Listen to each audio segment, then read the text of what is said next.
Hello students, I welcome you all. In the last video, I have explained you the application of plant breeding, how to develop disease resistant plant varieties, how to develop insect and pest resistant plant varieties. Today we are going to see the other application of plant breeding, how to improve the nutritional quality of the crops.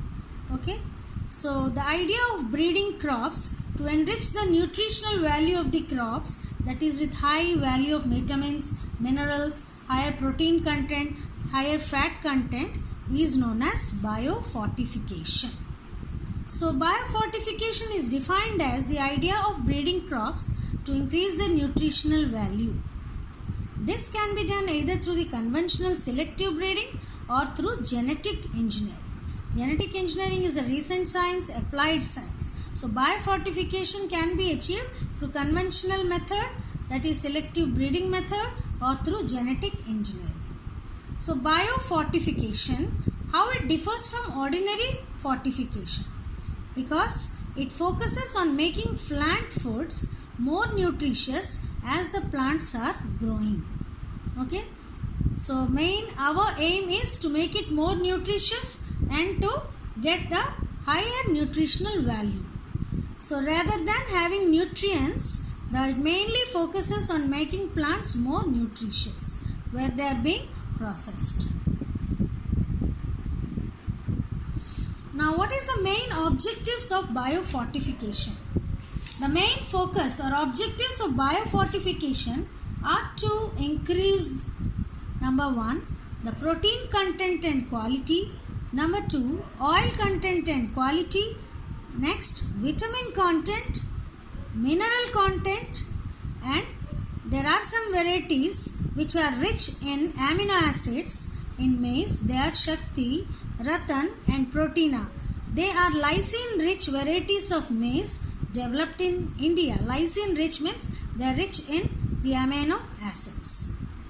Then IARI, Indian Agricultural Research Institute, which is at New Delhi, has developed many mineral and vitamin fortified varieties of beans, garden peas, spinach, pumpkin, etc. So in the next slide, we are going to see what are the biofortified crops. Now this slide is a table which contains the food and it is enriched with or fortified with which content. So number 1, the biofortified food is golden rice. Now this is different from the normal rice. This golden rice is a biofortified rice and it is rich in vitamin A. The next is sorghum. It is rich in lysine. The next is maize. It is rich in lysine and tryptophan. These are the amino acids. The biofortified maize is rich in the amino acids. And the next is wheat. The type of wheat is Atlas 66. The biofortified wheat is rich in high protein.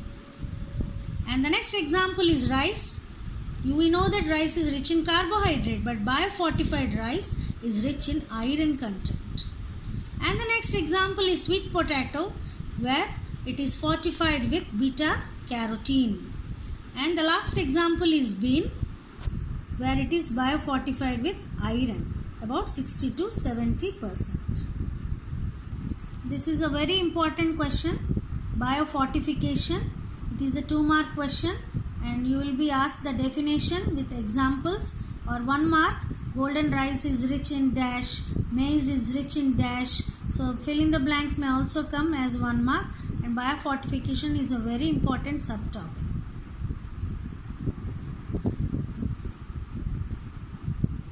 Next we are going to see what is protoplast fusion or somatic fusion.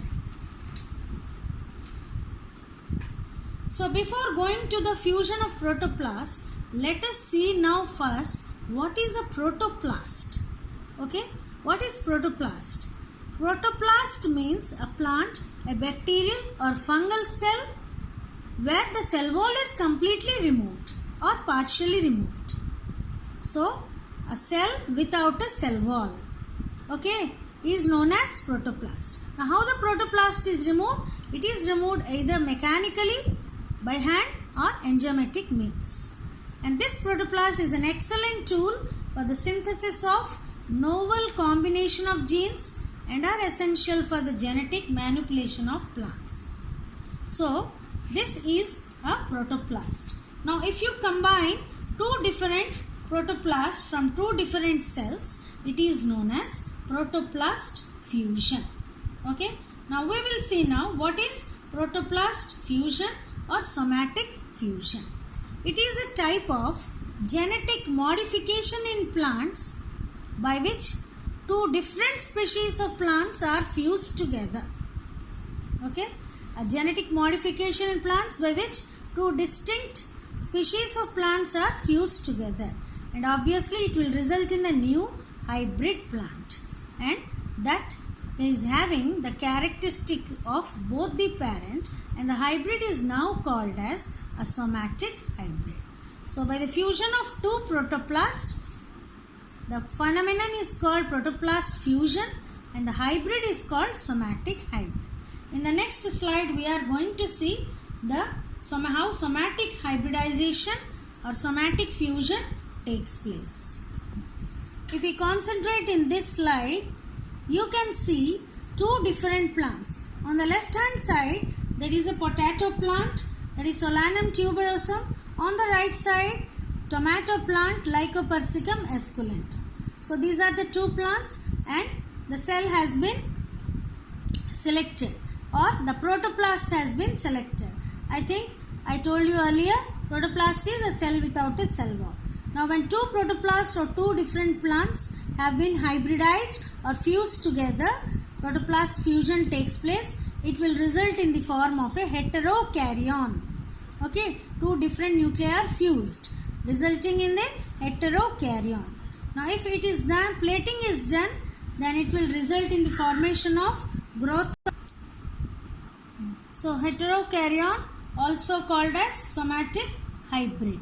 So after that the growth of hybrid is done and it will result in the formation of hybrid colonies. Now selection of hybrid colonies or plating is done on the medium. It will result in the hybrid callus. Obviously when the callus is transferred to nutrient medium, it will develop to hybrid plants, and the hybrid produced is a combination of both those two parent plants called as pomato, or you can say as topato. Okay, I will be sharing you the slide again in your PDF.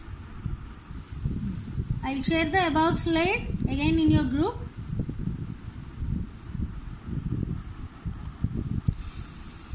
Now we will see the various advancements in plant breeding. Okay, advancements in plant breeding. So advancement in plant breeding is, the first one is induced mutation and mutation breeding. So previously I had told you what is mutation. Any change in the chromosome, which is a spontaneous change, instantaneous change in the chromosome number or chromosome structure, is known as mutation. And what is mutation breeding? Use of induced mutations in plant breeding to develop the improved crop varieties is known as mutation breeding. So as we know, mutation may be natural or artificial, but inducing mutations in plant breeding to develop improved crop varieties is known as mutation breeding. Okay, so mutation breeding is very important. So what is this mechanism of mutation breeding, or what are the steps in the mutation breeding, we will discuss now.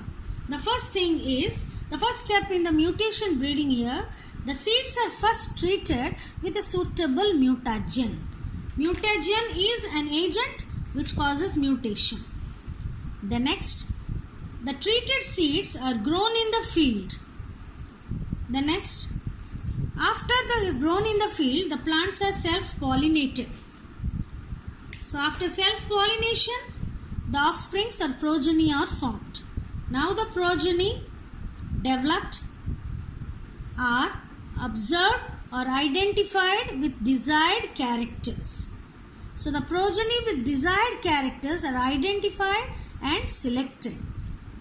Later, this progeny undergoes repeated self-pollination. Okay? Self-pollination process is done among the selected plants, which finally gives a desirable mutant. Okay? Desirable mutant or a pure line variety. Now next thing is, it is tested and released as a new variety. So the process of mutation breeding has been successful in developing a variety of plants which are resistant to diseases. So here mutation breeding definition is important. The mechanism of mutation breeding is very important. Later in the next slide we are going to see the advantages of mutation breeding. So we'll discuss now the advantages of mutation breeding. Mutation breeding is a very simple method and very little effort is required for this. And it is also a cheap method. It is a rapid method of developing new varieties. Okay, these are the advantages.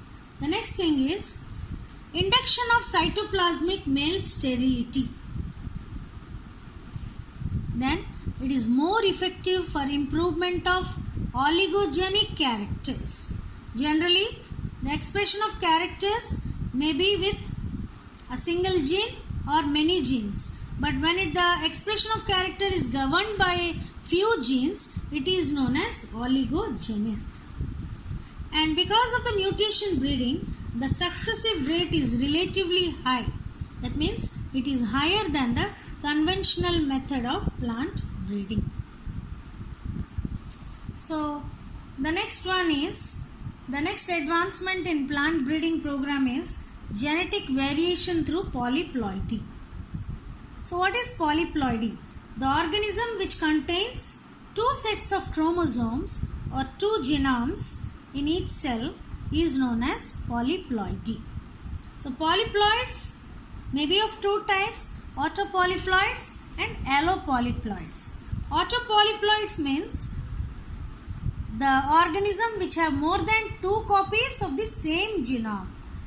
They are considered as autopolyploid. Auto means same. Whereas allopolyploids, the organism which contain more than two copies of different genomes. So polyploids may be autopolyploids or allopolyploids. So this phenomenon is known as polyploidy.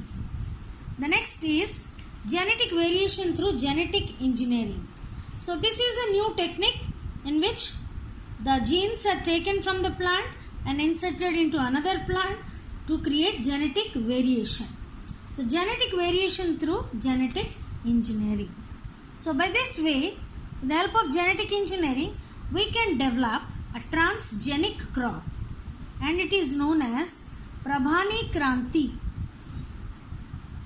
It is a species of okra. Okra means bhindi and it is resistant to yellow mosaic virus. With this, we have come to the end of plant breeding and the advancements in plant breeding program. In the next video, I am going to share what is plant tissue culture, what are its steps, what are its application. Thank you.